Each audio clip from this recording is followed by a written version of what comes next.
Welcome sa Tagalog Horoscope, ang iyong gabay sa pang-araw-araw na buhay. Hatid namin ang pinakadetalyadong horoscope na magsisilbing gabay mo sa pera, trabaho, pag-ibig, kalusugan, at swerte. Naway magtagumpay sa buhay ang lahat ng ating tagapakinig at subscribers sa buong mundo. Maraming salamat sa pag-subscribe at tanggapin ang siksik, liglig, at umaapaw na biyayang hatid ng Tagalog Horoscope. Ito ang iyong pang-araw-araw na horoscope para sa Leo para sa Mayo 11, 2025. Ngayong araw, Mayo 11, habang ang mundo'y tila nakabalot sa kalmadong hangin ng pagninilay, isang kakaibang lambing ang bumabalot sa paligid. Tila ba may bulong mula sa universo na nag-aanyaya sa iyo upang yakapin ang bawat tibok ng damdamin at bawat pintig ng pagkakataon.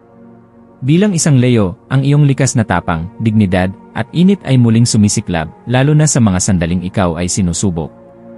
Sa mga mata ng marami, ikaw ang haligi na di basta-basta nauuga.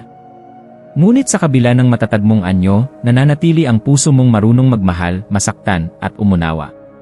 Ang araw na ito ay tila sinulat para sa iyo upang ipaalala ang tunay mong halaga na sa likod ng iyong lakas ay isang pusong kayang damhin ang lalim ng buhay.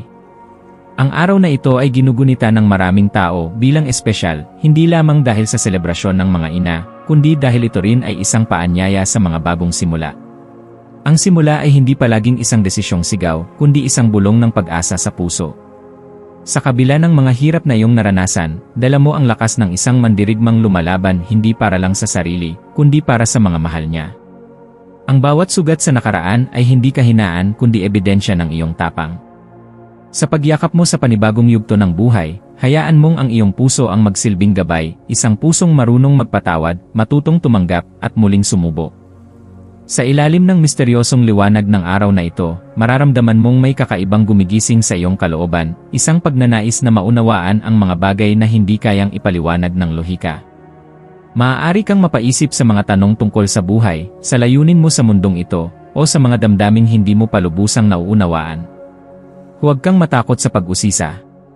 Ang iyong emosyon ngayon ay tila pintuang bumubukas sa malalim mong karunungan, isang uri ng katalinuhang hindi lamang mula sa isip kundi mula sa puso at karanasan. Anumang damdamin ang lumitaw, kahit ito'y tila nakakagulat o masidhi, yakapin ito. Dahil sa iyong pagtanggap sa iyong nararamdaman, mas nauunawaan mo ang tunay mong sarili. Sa kalagitnaan ng araw, maaaring magkaroon ka ng isang di inaasahang pagkikita, isang tagpong hindi mo inaasahan, ngunit mag-iwan ng malalim na baka sa iyong isipan. Ang taong ito ay maaaring magdala ng bagong pananaw, isang karanasang maaaring baguhin ang takbo ng iyong mga susunod na hakbang. Hindi ito kailangang maging dramatiko, maaaring simpleng usapan lamang ito, ngunit puno ng kahulugan. Ang Leo ay kilala sa kanyang likas na karisma, kaya gamitin mo ito hindi bilang paraan ng pag-angat, kundi bilang tulay ng koneksyon. Makinig, magsalita mula sa puso, at hayaang dumaloy ang enerhiya ng tapat na pakikipag-ugnayan. Maaaring ang taong ito ay maghatid ng isang sagot sa matagal mo ng tanong, o magbigay sa iyo ng inspirasyon upang ituloy ang isang matagal mo ng kinikimkim na pangarap. Habang papalapit ang pagtatapos ng araw, mainam na bigyang pansin ang mga ugnayang mahalaga sa iyo. Minsan, sa ating kagustuhang makamit ang tagumpay o maprotektahan ang sarili, nakakalimutan nating pahalagahan ang mga taong laging nandyan sa ating tabi. Ngayon ay magandang panahon upang magnilay, sino ang nagbibigay liwanag sa iyong mundo. Paano mo maipapakita sa kanila na sila'y mahalaga? Hindi laging kailangan ng magarbong kilos o salita. Minsan, sapat na ang isang simpleng yakap, mensahe, o presensyang totoo. Ang iyong impluwensya, Leo, ay hindi lamang nasusukat sa dami ng naabot mong pangarap, kundi sa bilang ng pusong naantig ng iyong kabutihan.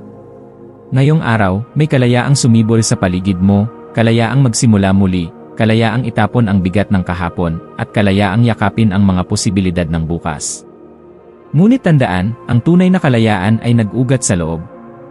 Ito'y mula sa pagpapatawad sa sarili, pagtanggap sa mga maling desisyon, at pagyakap sa kabuuan ng iyong pagkatao, kahinaan man ito o lakas. Ang araw na ito ay hindi lamang basta paglipas ng oras. Ito'y paalala na may halaga ang bawat sandali, at may kapangyarihan kang baguhin ang iyong landas anumang oras mong piliin. Ang mga masuswerteng elemento para sa iyo ngayong araw ay kulay kahel, isang kulay na sumisimbolo sa sigla, pagkamalikhain, at tapang. Isuot ito o hayaang makita mo ito sa paligid upang paalalahanan kang ikaw ay may kakayahang umunlad. Ang mga maswerteng numero mo ay 21, 5 at 38. Bigyang pansin ang mga numerong ito sa mga desisyon mong gagawin. Ang maswerteng gawain naman para sa iyo ay ang pagbabahagi ng saloobin sa isang taong pinagkakatiwalaan mo, isang simpleng usapan na magbubukas ng bagong pananaw, magpapagaan ng pakiramdam, at maaaring magbigay inspirasyon hindi lamang sa iyo kundi pati sa kausap mo. Bilang pangwakas, tandaan mong ikaw ay isinilang upang lumiwanag, hindi upang itago ang sarili sa dilim. Sa araw na ito, ipaalala sa sarili na kahit may mga pagsubok, taglay mo ang lakas upang mapagtagumpayan ang lahat. Ang puso mong marunong magmahal, magsakripisyo, at muling bumangon ay ang pinakamatibay mong sandata. Kaya bago matapos ang araw, huminga ka ng malalim, pumikit, at pasalamatan ang sarili. Pasalamatan mo ang iyong katatagan, ang iyong malasakit, at ang iyong pagnanais na patuloy na mabuhay ng may layunin. Ang araw na ito ay para sa iyo, isang pagpapatunay na kahit sa gitna ng pagkalito at kawalang katiyakan, ikaw ay palaging may silbi, may saysay, at may direksyon. Magpatuloy ka, Leo. Ang mundo ay mas maliwanag dahil sa iyo.